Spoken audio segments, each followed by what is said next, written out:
All right, moving on to number 6. In this question, we have a pendulum, 15 joules of potential energy at the top of the swing, and we're asked about its kinetic energy later.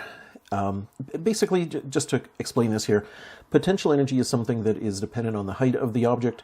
And in a question like this where a pendulum, just to kind of sketch this out here, a pendulum swings through a circular arc. And in a question like this, it's just kind of understood that we're measuring height from the bottom. So let's just think of this as the reference level, the level at which the height is 0. Okay, so pendulum has 15 joules when it's at the top of its swing. I'm going to record that as the gravitational potential energy is 15 joules.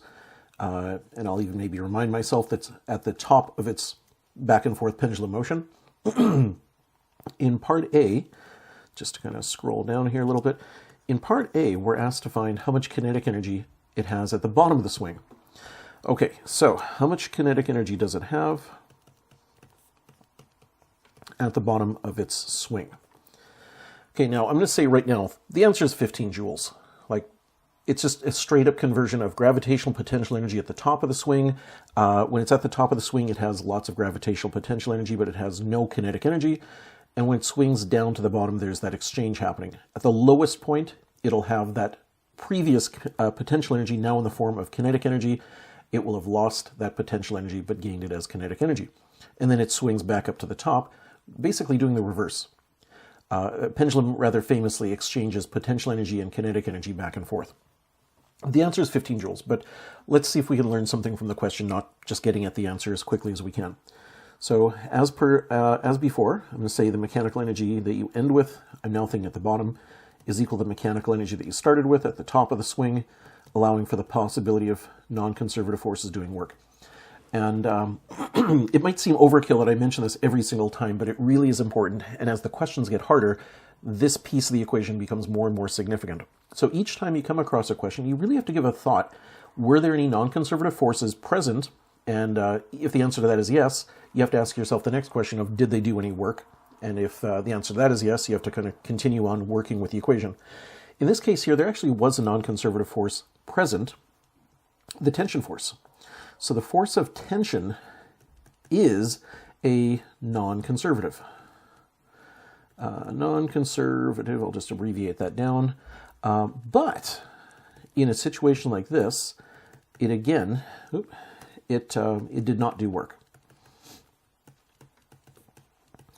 It didn't do work for the very simple reason that the force of tension was again perpendicular to the motion.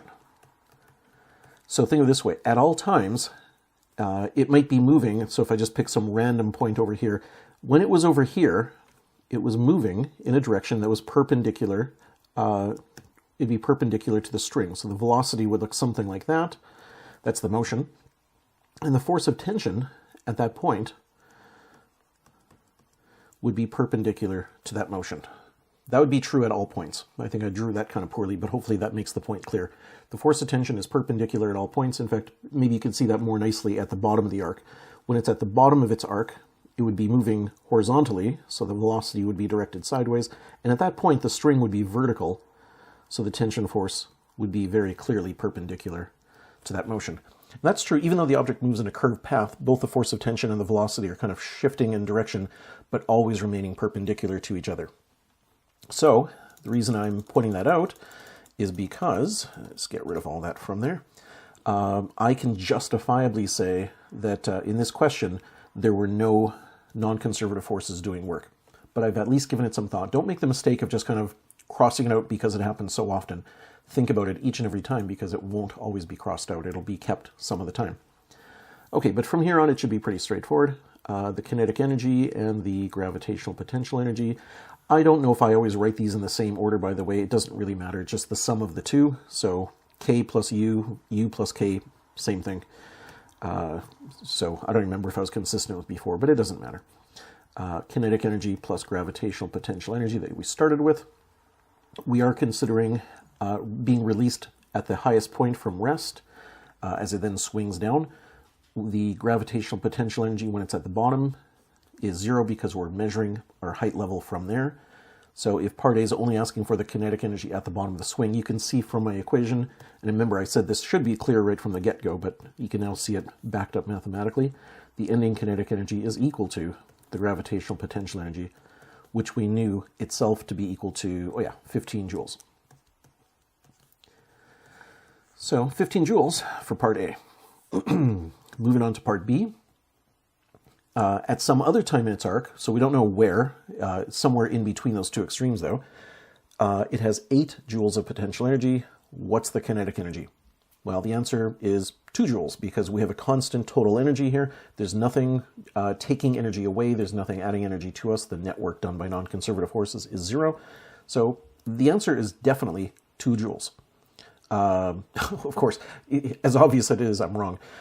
For some reason I had in my head that it was 10 joules in total. Nope. With 15 joules in total, I'm going to correct myself here. It has 7 joules of potential energy, the total of 15 joules.